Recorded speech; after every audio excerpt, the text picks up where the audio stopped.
Hey, what's going on, Los Angeles? What is up? Welcome to the Rams Skinny here on the LAFB network. We are Los Angeles Sports. Came up with that new tagline. I kind of like it. Yeah, that's Right? good.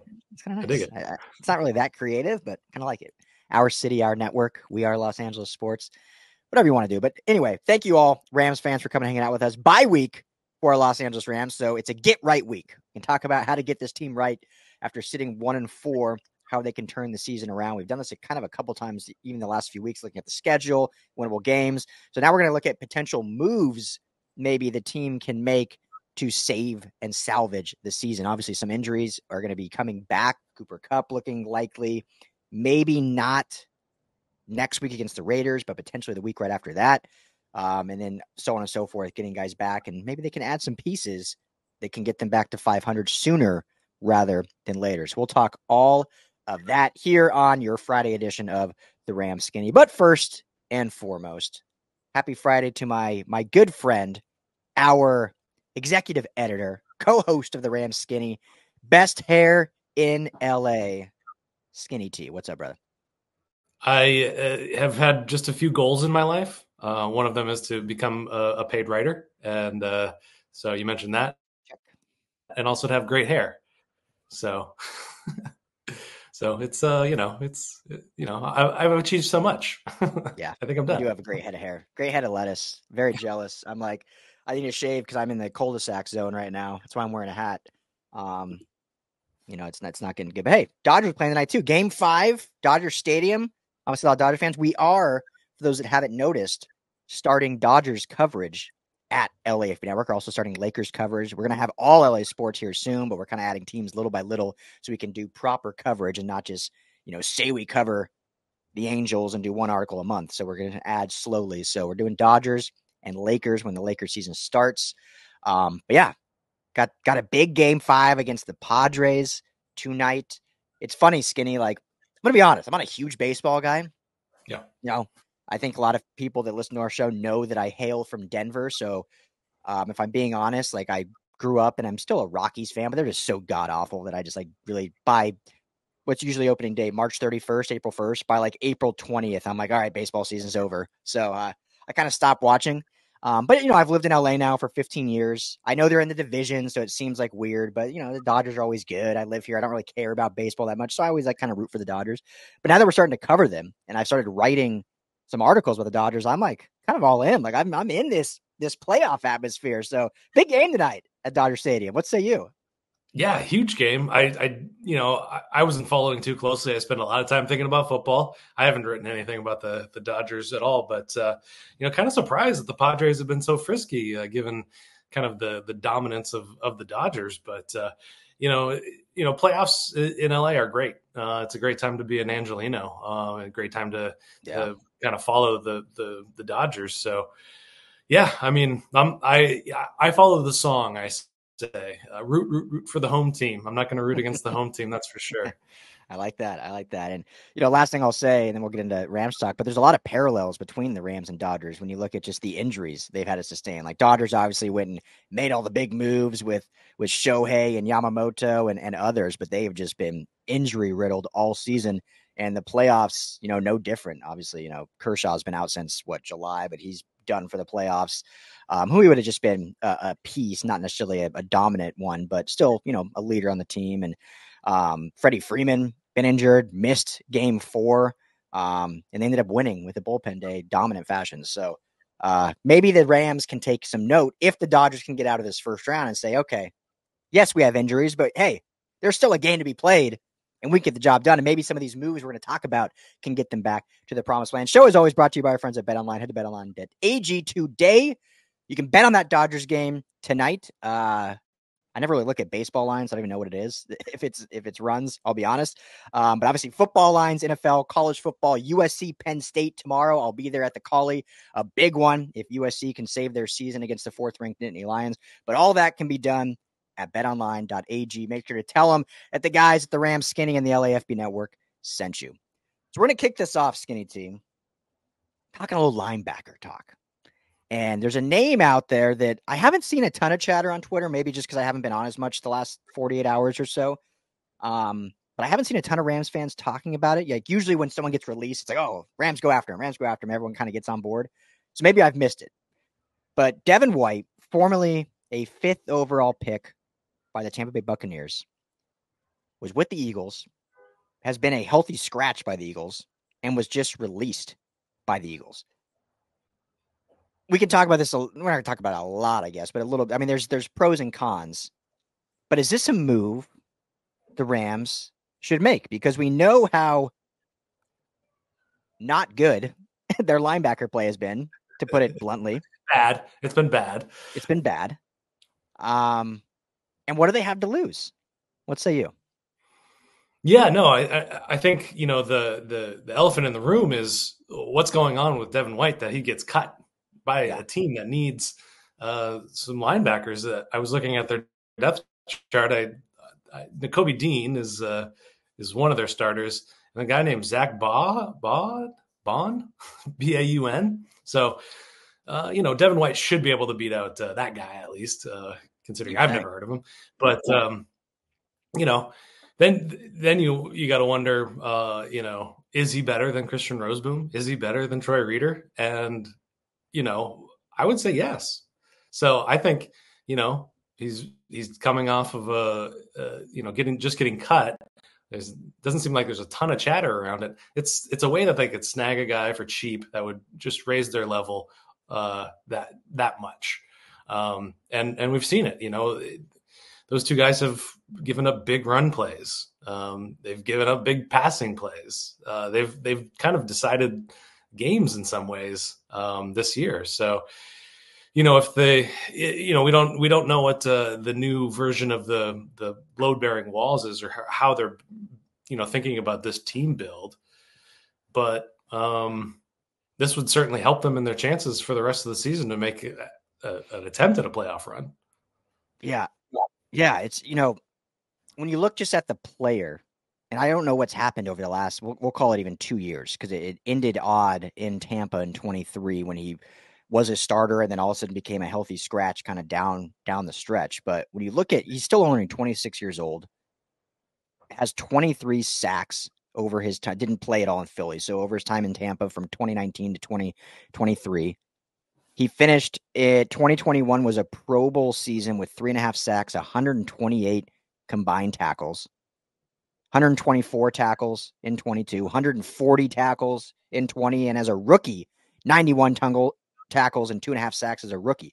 So the dude put some good stuff out there. And then whatever happened in 23, he had 83 tackles in 23 and 2.5 sacks before getting in Todd Bowles' doghouse for whatever reason. And I was talking to a buddy of mine who lives in Tampa and basically said, like, some stuff he's watched is there was a bit of a laziness to him, like not necessarily working his all for the play. And so I don't know if that had something to do with it. And then obviously goes to Philly and either wasn't a fit, whether it was work ethic or laziness, whether it was the guys you mentioned actually were just better. I don't know. Didn't go, but now he's on the market again.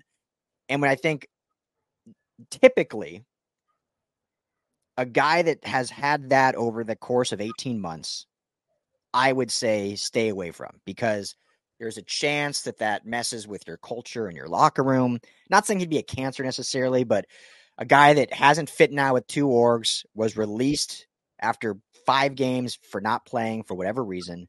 And even if the talent on tape is better than what you have in your room, it could be detrimental.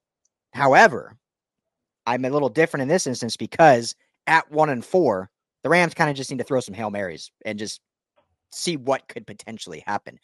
And although I know they love Roseboom and Reeder, and those are good team guys, why not take a flyer on a guy that was the 5th overall pick, is only 26 years old, has had 140 tackles in a season before, is a modern day linebacker, can cover, can go sideline to sideline. And the Rams have proven over the Sean McVay era that they're kind of the NFL's rehabilitation center. They've been able to take guys that have failed elsewhere, come into the LA Rams culture, and revitalize their careers. I mean, we could go down the list. The one most recent Tampa Bay Buccaneer, Baker Mayfield, who now is got paid by Tampa Bay to be their franchise quarterback after 5 games with the Rams and their organization. So Odell Beckham Jr. had a nice run. Obviously, he hasn't been able to get healthy since that Super Bowl, but he was a nice reclamation project. Leonard Floyd revamped his career. Von Miller came and won a Super Bowl and then got paid again. So if there's any team that can take a guy that's like, well, there's what's wrong there? The Rams have proven they can actually get something out of it and benefit them. It might not mean he'll be here next year, but if he can come in this year and make that room better, and they can get him for cheap because he's a free agent, you're not trading assets. I say 1,000% they need to pick up the phone and talk to whoever, if it's his agent or whoever, and get him at least for a visit to LA. So I'm for it, 100%. How about you? Yeah, and I think the one thing there is the Rams have been so very careful about who they do introduce and who they don't introduce. You know, you never hear about them drafting guys that have, character issues. You know, they have a couple of guys that have been in a little bit of trouble, but they're not the guys that they're not the team that are going scooping up those guys that just had the domestic violence charge or the the gun charge or whatever. Which I like. I'm for. Well, absolutely, yeah. So if there are those concerns out there, they're not even going to touch them with a 10-foot pole. Yeah. But I keep thinking about this in terms of the defense. Like, is there a chance that they've lost some of the defensive, kind of lost the room in there when they traded away Ernest Jones, who was such a big leader and who was so important to this team, and I haven't seen kind of explicit concerns by defensive players about the linebackers, but it seems like there's there's some things going on there where they're not a happy family right now, and they're not winning, which is a big contributing factor to that. But I wonder where the state of that defense is and who's all bought in and who's still a little bit frustrated with where they are as a team, and also with what happened with Ernest Jones. And that might be a moot point. I know that's in the past, but it could be a very real thing.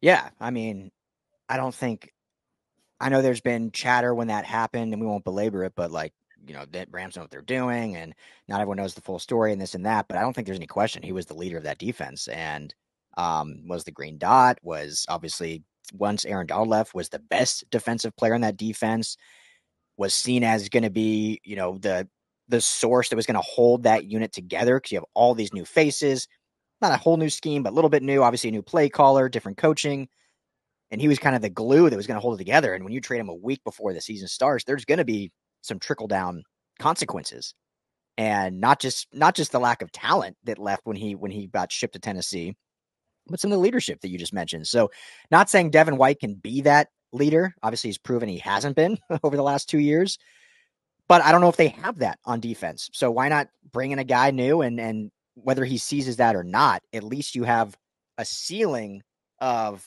this is what he can be. And if he doesn't reach that, I mean, how much worse are you based on what these linebackers have shown? Again, Christian Roseboom and Troy Reeder are great guys. They're good team guys, but they're not starting NFL linebackers. And we've seen that through 5 games now. It's out there on tape. It's not just us hating or anything. And I think everyone agrees with that. Why not take a flyer? I'm sure you can get him for cheap. It's like they're going to be probably vet him in. He's sitting on the couch right now, right? Yeah, he's got to find some place to go. Yeah. Why not somebody LA? will snatch him up. Somebody will snatch him up at some point, and at least bring him in. And guess what? Philly comes to LA. What is it? Week 10, 11? Think if he can start for the Rams, play his former team, and be the one that stops the tush push. Be the one that gets in there and stops a fourth down tush push. Takes down Saquon Barkley, add some run defense. Need it. That's for sure. Yeah. Are you looking? What week is it? It doesn't really matter, but they do come to LA here at some point in the second half of the season. And I think it'd be great. 12. There was a Greedy Vance. I always bring USC into this. I know there's a lot of Rams fans that are also USC fans. Greedy Vance, who played for Florida State last year, hit the transfer portal, and obviously committed to SC, and was asked before the beginning of the season. So there was a story of him. He was either getting recruited by LSU or I can't remember, or he's from Louisiana and never got recruited by LSU. But there's something that happened with LSU. And basically he said, obviously he loved Danton Land and the scheme USC is going to run. But he said one of the main factors was he wanted to go somewhere that was going to play LSU. So you could prove what they were missing. So there's definitely, I don't care what people say, there's definitely some fire about going against a former team and showing what they missed. So why not come to LA and you can play at SoFi against the Eagles who just cut you 6 weeks into the season? Yeah, it'd be poetic. That would be great. Poetic justice, right? As Bart Scott said, the great Bart Scott, poetic justice. And I have it right here. It is Sunday, November 24th, Eagles at Rams, Sunday Night Football, 5:20 prime time. Oh, nice. That'd be a great place to do it. Great place. So, all right, what's next on the docket? Who else are we talking about? I'll let you go. Well, from ESPN, Jeremy Fowler and Dan Graziano, talked about what is the possibility the Rams are still interested in trading Matthew Stafford. Hot topic. It's a hot topic. What are your thoughts? Is there a market out there for him? Is this the time to blow it up? Because that's exactly what it would signal. Or, we talked that we were going to, that the first Seattle Seahawks game was going to be like the true test to see if they can pick up 2 wins in the next 2 games. The season looks a little bit different. There's a little bit of hope there. Maybe something can be done. What do you think? Yeah, it all depends on these next 2 weeks. If you lose to the Raiders after the bye, things are looking pretty bleak because not only are you 1-5, but you lost to a bottom of the barrel Raiders team that is just scratching for answers, and the whole Devontae Adams dilemma. And now they're starting a new quarterback, Aiden O'Connell, who will have 1 start under his belt because they're not on the bye this week. But if they were to lose to the Raiders and the Seahawks, and then at 1-6, it's time to blow it up. You're not coming back. You'd have to win every single game to finish 11. Well, I guess you could lose 1 more and finish. No. God, my math is terrible. 1-4, they lose 2. They're 1-6. They could lose 1 more game and go 10-7 and have a shot at the playoffs. But with the stretch they'd have, that is just you can't count on that. I know the Rams are always going to fight. McVay's never going to throw in the towel, but that is unlikely. So if they were to lose those 2 games, I don't think either of us think they will. And the Seahawks are looking very vulnerable now after losing 2 straight, losing last night to the Niners. So they're searching for answers. The Raiders, obviously, I think the Rams will win both of those. But let's just, for the sake of talking, they lose both. I do think you have to pick up the phone then and see. And what it's going to come down to, Skinny, I think, is the only team that would trade for a Stafford at his age with his contract is a playoff fringe team that has either an injured quarterback or an underperforming quarterback. And I think you look, there's a few, and I don't know if you've looked at like the standings right now. Obviously, if you look, go ahead. Well, I wrote about this yesterday, and I compiled a short list here. Well, there you go. So the injuries are you never know who's going to get injured in the next few weeks. But you got the New Orleans Saints. Derek Carr is going to miss several weeks. Tua Tagovailoa is a mystery. We don't know exactly what's going to happen with him. I mean, these aren't necessarily. I mean, are they playoff-ish teams? Well, it's hard to say, but yeah. And then you got Anthony Richardson with the Colts. Obviously, he's the future of the franchise. They've bet a lot on him, but he's been injured more than he's been healthy for his first 2 seasons. And I imagine that franchise in particular is getting a bit frustrated with where they are in the standings right now. Underperforming, you got the Cleveland Browns and the New York Giants, and both of their coaching staff seem to be under a bit of stress, a bit of hot seat situation for both of those teams. And then Graziano and Fowler recommended through the Las Vegas Raiders in there, which I don't think they're even contending for. They're contending for the top spot in the draft. So it's interesting. There's really not a lot of optionality out there. I think there's not like a team that you're like, man, this team is just a quarterback away. There's some teams like the ones you just mentioned that he would certainly help make like the Colts are really interesting because Richardson obviously dealing with injury, but also he just doesn't look ready. Like he's super young. He played 1 year at Florida before getting drafted 4th overall. Now this is now second. I think he's like 21 still or 22. Like he's one of the youngest QBs in football still. So it wouldn't even be bad for them, even if he does get healthy, to like get Stafford and allow him to sit for 2 years behind Stafford. I know they have Flacco, but obviously Stafford's an upgrade there. So I mean that's kind of interesting. The Dolphins obviously is very interesting because they do have a lot of talent. They've I think underperformed, but also they're on their 3rd string quarterback now, with 2 out and Skylar Thompson out, and so they were picked up Snoop Huntley off the streets and he started their last game and a half or whatever. So they're probably the most likely that obviously everyone's talked about just with the weapons they have, and putting Stafford with Tyreek Hill and Jaden Waddle. Obviously that could be a fun offense with Mike McDaniel. So that's the most obvious one, but I mean, it's not like there's 8 teams the Rams could trade him to because it's only going to be a contender.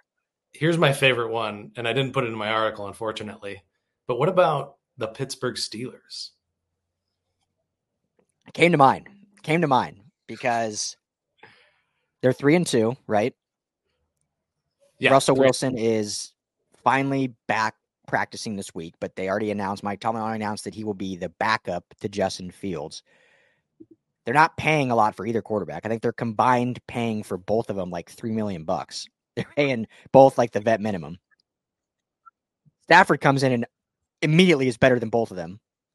They've got an unbelievable defense.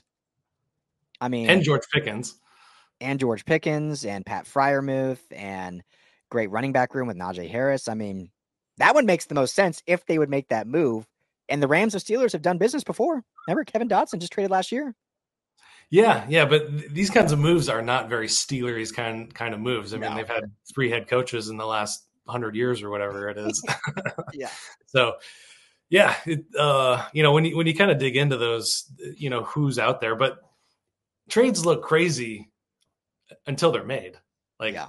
I think the Stafford trade to the Rams is a great example. I think if we were doing a podcast several years ago, talking about like, should they move on from Goff? Is what if they go after a guy like Stafford? Just Goff for Stafford straight up. Who says no? That kind of thing. Like nobody would buy it. But it's just hard to imagine him not on the team because they have no contingency plan. They have no succession plan.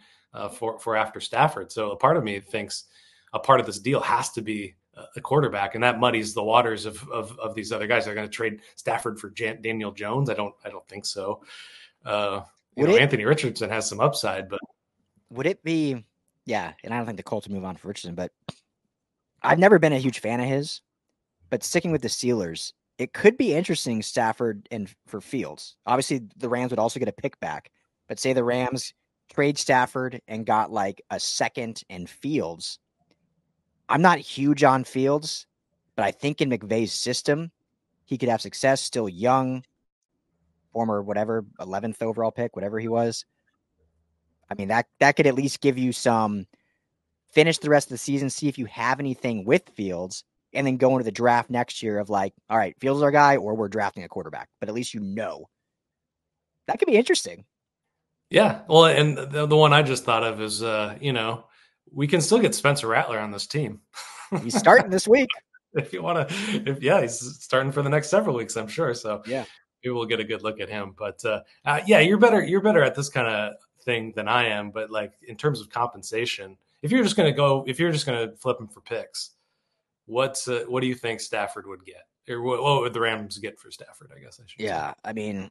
No way you're getting multiple firsts. I know a lot of fans want that, and obviously that'd be great. He went for 2. Basically, the Rams traded Goff and 2 firsts for Stafford, whatever that was, 4 years ago. I don't think they could even get 1 first. Maybe from a team like the Steelers, who will probably be drafting later in the first round. Maybe you could squeeze one out. But to me, it's more of like a 2 and a 3. Maybe you get 2 2s. I don't know. It depends how desperate a fringe team is that thinks adding Stafford gives you a shot for the Super Bowl. Then why not go for that? But to me, you're looking at 2s and 3s. I don't think a first would be in play. I mean, look at what Ramsey got. Ramsey's much younger than Stafford. Obviously, quarterbacks are different and go for higher market. But you're also taking on a pretty hefty, cap hit for the next 2 years of 50 plus million. So, and someone like the Dolphins, if they do that, they're basically having to cut bait with Tua because Tua's just got paid, remember? So, what are you doing there? Where the Steelers are one of the only teams that could probably do that, the Steelers and the Colts, because their cap space in terms of allocation for quarterbacks is so low compared to, again, the Giants, you're having to include Daniel Jones because they just paid Daniel Jones. The Rams want Daniel Jones for that price? Why would you? So that makes the optionality even lower, I think, in terms of who you can do it with. So there's ways to get it done, obviously. Let me throw one more out there. Team you're familiar with. What if the Denver Broncos goes after Stafford? Is that something you could see? No, they won't. They're all in on Bo Nix. He's won 3 straight. They're improving every week. Sean Payton wants a guy that's going to work within his system, and having a rookie, you can force that a little bit. Obviously, there's some growing pains, but the last one I'll throw out that we talked about, I think, way in the beginning, is Minnesota, and JJ McCarthy's the future, but he's really young also, and he's hurt all year. Sam Darnold's the story of the year. Played great, fight on, former Trojan, running the Trojans out of the tunnel captain this weekend against Penn State.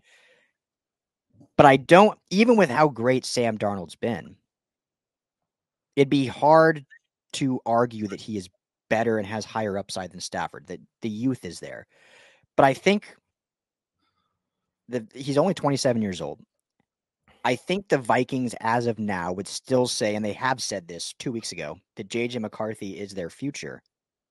So this would allow them to have a little bit higher upside quarterback in Matthew Stafford. They run a very similar system, obviously. Kevin O'Connell is their coach, coming from the McVay system with the Rams. Rams can get Darnold, who's 27. See what you have with him. Maybe he becomes your franchise guy, but obviously much cheaper. He's on a 1-year, $10 million deal with the Vikings. The question for the Vikings is, they're obviously undefeated. Do you risk throwing off any chemistry by making a change there? Because I think everyone would agree Stafford would be a little bit of an upgrade, but until they lose, why change? If it ain't broke, don't fix it kind of thing. But on paper, it would make a lot of sense, and it gives them Stafford for 2 years, lets McCarthy learn under Stafford, get fully healthy, doesn't have to be forced in right when he gets, because they're going to have a big question this offseason. Are they re-signing Darnold and having him be the guy, or are they going to go in blind after a good year with Darnold with a rookie that's coming off a season-ending injury, and the whole thing could explode in their faces? You get Stafford, you got 2 years to really work him into it.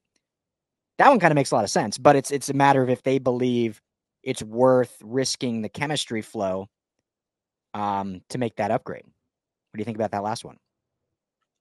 I love it. I love that a lot. And I'll say, that I'll love it even more if they throw in my guy, Andrew Van Ginkel, into that trade. Get Ginkel to LA, baby. Come on, get the Gink. But yeah, that one makes a ton of sense. And, lots of, ties that bind in that building with Kevin O'Connell as the head coach. And so, crazy. I wouldn't say crazier things have happened. That would probably be the craziest trade. An undefeated team moving on from their quarterback. That would be insane, but it would be a huge upgrade. And the thing that fixes any kind of culture things or chemistry or anything like that is winning, and Stafford would help them continue to win games. Sam Darnold is going to come back down to earth. I promise you. He started to look that way a little bit in the last couple of weeks. Yeah. But the defense does enough. Sorry to cut you off, but first of all, let's keep reiterating, the Rams aren't trading Stafford unless they lose 2 or 3 in a row and are sitting at 1-6, 1-7 before the deadline. So I think we both agree that if the Rams rattle off a couple wins here, then this is all moot. But it's the bye week. What else are we going to talk about? The only other way this happens, so the Rams have to lose, which obviously we don't want them to, but if they lose to the Raiders and Seahawks, if the Vikings all of a sudden go on a little skid and they lose 2 or 3, then that's when it's okay, do we upgrade this position? If Sam Darnold has some bad games, throws some bad interceptions, then they're not going to. This will never happen if they're sitting 8-0 at the trade deadline, 9-0 at the trade deadline. You're not changing anything at that point. But if all of a sudden they're 5-4, or 6-3, and they've lost some bad games because of poor QB performance, then that's when it could get interesting. So that's actually probably, if those losses happen for both teams, that might be the most realistic thing to actually happening, especially because of the continuity between KOC and McVay. Exactly, yeah. And if they could ship Goff right back here and ship Stafford right back to Detroit, maybe that's the Wouldn't that be wild? That would be a wild one. that would have to be a first. Maybe back in like the 20s or something like that with some weird owner that happened, but that would be incredible. No, yeah, I love that. I love Stafford as a Ram more than I love that trade, but I think that's the one that makes the most sense. Yeah. So hopefully we don't get to that point. Hopefully we win. So, okay, let's talk a few more before we wrap up. So how do we not have that happen, right? How do we get to the Rams, win the next 2 or 3 games and get close to 500 and save the season and put the team on Stafford's back to lead them to the promised land because of the greatest turnaround in NFL history from starting 1-4 and making the playoffs? How do we get there? Any other players you're looking out there that you're like, hey, what if we add this guy to the roster?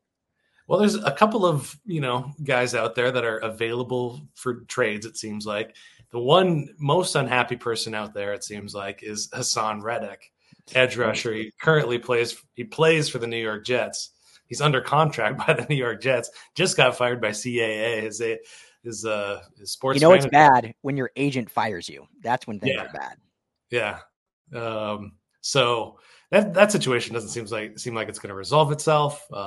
So I imagine he's going to be traded before the deadline. And I've really been impressed with this Rams defensive line over the last couple of weeks. It seems like Kobie Turner's really firing, but we've always wanted to add an edge rusher with experience ever since Leonard Floyd was moved on, and they've addressed it. And I think that the 1-2-3 punch of Michael Hoyt, Byron Young, and Jared Verse are good, but this would just elevate that rotation to an elite level. And this pass rush would go from a pressure rate towards the middle of the league and just rock it all the way up. And that experience he would bring, they would definitely be getting more sacks, and that would open up Kobie Turner as well. So there's not a lot of bright spots on this defense, and Kobie Turner has been one, but they're giving up a lot of points and a lot of yards, fourth most per game in those two metrics. So the defense still needs help, and this would get it there. And looking at the back end, I think they're improving in that. So if I'm going to go secondary or defensive line, I think I would opt defensive line. Yeah, the Reddick situation is so interesting. Like, imagine just giving up $9 million for being like disgruntled or unhappy that you think you should be making more. Like, you think you should be making more, so you'll just light on fire $9 million. Like, that is insane to me. Yeah, that's a lot of FU money. Yeah, like insane. And so clearly, I don't know how you rekindle that relationship. I mean, the Jets traded for him, and he has yet to play a snap. I don't even know if he's been to practice ever. Holding out his agency now fires him because they're losing money too, obviously. They get a percentage of all his checks, and they haven't gotten any. So they fired him. So he's at a point where you would think, like, okay, I got no agent no more. I'm $9 million in the hole for this season. I don't want to play for the Jets. We just fired our head coach, which I don't know, maybe he will not want to play with him now. Maybe he didn't like Saleh, but you got to think like he's got to get somewhere where he can just like, okay, put this to bed, get on the field, and start having those checks cash again. And why not the Rams? I think the Rams could be a great fit. And again, we talked about them being the kind of rehabilitation center of the NFL. Disgruntled players come to LA and love playing for McVay. He's like, I've never heard a single player that doesn't like playing for this organization. And so obviously if you're the Rams, you're talking, he doesn't have an agent anymore. So you're talking directly to him. Like, if we make this trade, are you here on day one? Like, we're not renegotiating crap. Like, either you're here or you're not. And if you are, we'll make this trade. So you got to do that first and foremost. But yeah, why not? I mean, you mentioned it. They need depth behind Young and Verse. He's a former first-round pick. You know him well. He played in your division, drafted by Arizona. Has had a lot of success in this league. So add that down the stretch, because the Rams, we've talked about the pressure they've gotten with Verse and Young and Fisk but those haven't amounted to a lot of sacks. And so if they can get more guys that of that ilk, hopefully those will start turning into sacks. Now, I expect this Raiders game then to get home quite a bit. I could see, we'll do a preview later in the week or next week, but I could see a 4, 5, 6 sack game for this Rams. But if they had Hassan Reddick, maybe even more. So I'm for it. Why not? Depending what you give up. But at this point, the Jets are like, what, you know what they traded for him? I don't know if you have it in front of you, what the Jets traded for him. I don't recall, though. Let's see. Jets trade. Well, okay. It's a conditional 2026 third round pick. So it wasn't a hefty price tag. Okay. So yeah. Oh yeah. I forgot that he went from the Panthers and was with the Eagles. Like, obviously the guy, it's maybe not a great locker room guy, but hey, the Rams rehabilitation center. But yeah, if you can get Reddick so that if they trade a conditional third, be the Rams like, all right, we'll give you a 5th, 6th. Well, the big sticking point would be the contract talks, which the Rams would want the Jets to take on the responsibility for paying for the majority of his contract. So maybe that maybe you have to sweeten the pot for the Jets. And, I don't know. I don't recall what his contract is, but like for a rental, like, are you going to trade a third for a rental and 4th for a rental? I don't know. Yeah. They did it for Von Miller, but Von Miller's a Hall of Famer. For Reddick, you're doing a 6th, 5th or 6th or 7th at this point. But if you can get it for that, why not? I don't even know how many deals or how many years he has left on his deal, but I don't think it'll happen. But I would much rather go after Devin White, who's a free agent, and you can get for dirt cheap. But Reddick's obviously shown he can play in the league. Whatever the hell's going on in New York, who knows? But LA, sunshine, weather's better. What a dumpster fire out there in New York, man. Man, it is. It's just incredible. Bad. Crazy how Aaron Rodgers is like a pig in mud out there. He just loves all the drama. It's just crazy how when they traded for him, it was like, Jets are back. Since Broadway Joe Namath, Jets are going to be good, and they have been nothing short of terrible ever since he went there. I'll throw out one more name for the edge rusher trade talk is Azeez Ojulari. They got a lot of pass rushers over there, and in the other New York team, the Giants. But he's got 21 sacks on his career, 10 of which came in his rookie season. Hasn't really been able to follow that up. That might be an interesting one. But what do you think about adding an offensive player? Yeah, we've talked about receivers before. If Kupp is back after the bye, like the indicated week 7, right, is kind of the reports. So basically the Raider game. That's the optimistic approach to it. Optimistic approach is the Raider game. And then Puka, you would think they're saying back by what, the Viking game? At earliest, whatever the first November game is. So that's the Seattle game, I believe. So if that happens, and I don't think you need to go receiver. You're obviously not going running back. Offensive line, obviously, it depends on when Jackson and Avila are officially getting back. Alaric Jackson's actually played really well. Rob Havenstein's kind of been the one that hasn't played as well, but you've got a stalwart in him at least. So I don't think you need to on offense unless you go for just a pillar, or not a pillar, but a cheap option as like a tight end, maybe. Like Higbee, have we heard any updates on when he's going to be back? Obviously, Colby Parkinson, I think, has played well, but again, we talk about it a bunch, so I don't want to keep saying it, but they brought him in as a blocker. Like, he's not supposed to be your leading receiver or leading target getter like he has been a couple weeks now. Yeah. That's just not what his role should be. So potentially maybe a tight end, but I mean, tight end in the NFL, it's like you have the top 3 and everyone else is about the same. So I don't know who else you would be going to get.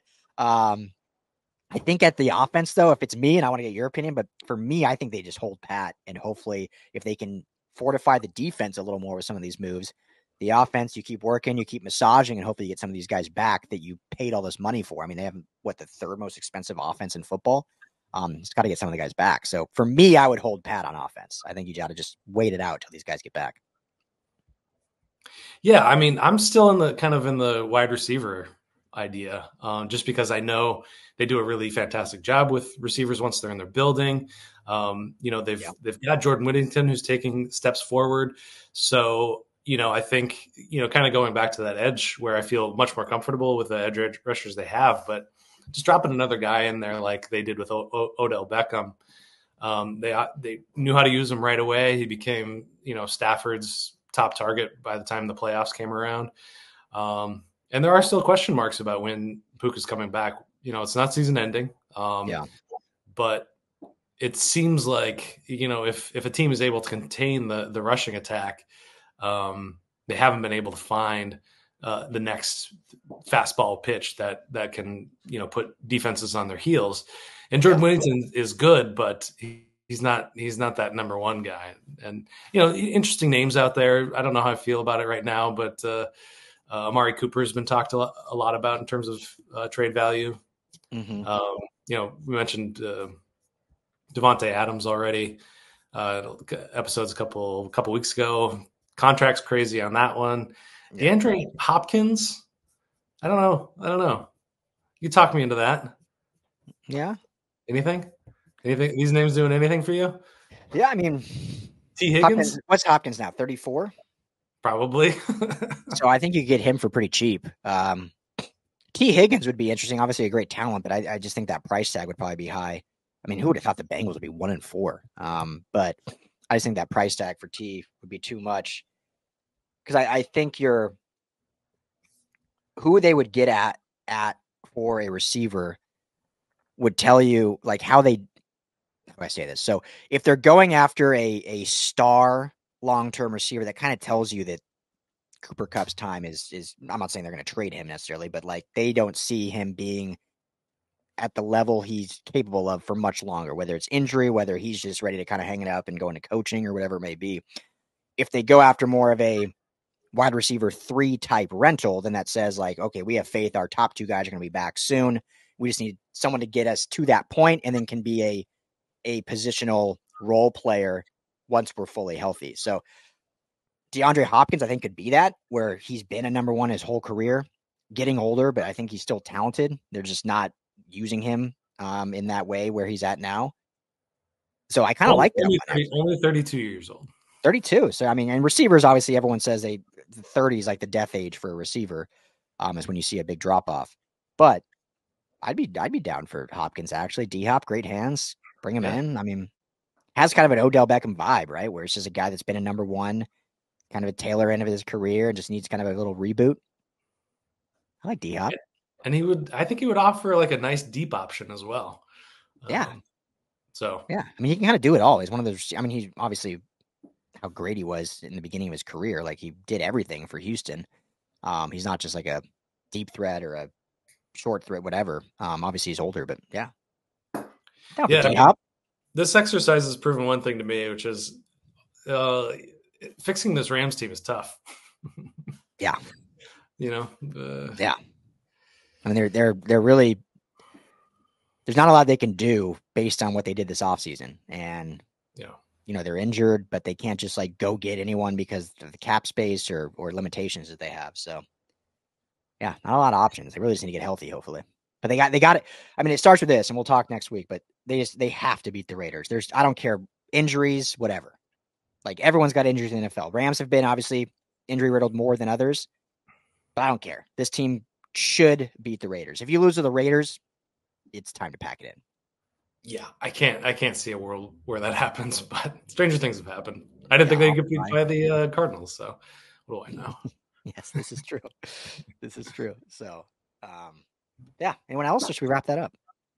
No, I think that's good. It's crazy to me that it's Friday because of my my schedule this is my Tuesday, so I just totally forgot that it was Friday. I know, it's weird, right? So, well, yeah, let us know in the comments if there's anyone you guys want to see. Obviously, a little less than a month from the trade deadline.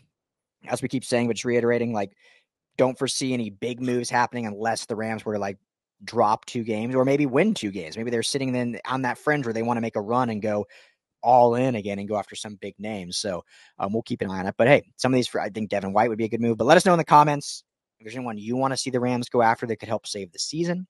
Any thoughts of the bye week? Any just hellos? Happy bye week, Ryan and Ryan. Like, we always love those. Love all the comments.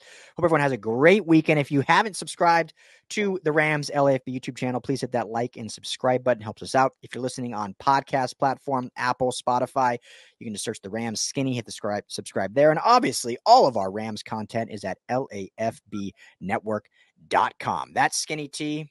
I'm Ryan Darrett. Thank you, Ramley, for hanging out. Everyone have a great weekend. Enjoy the bye. We'll be back next week.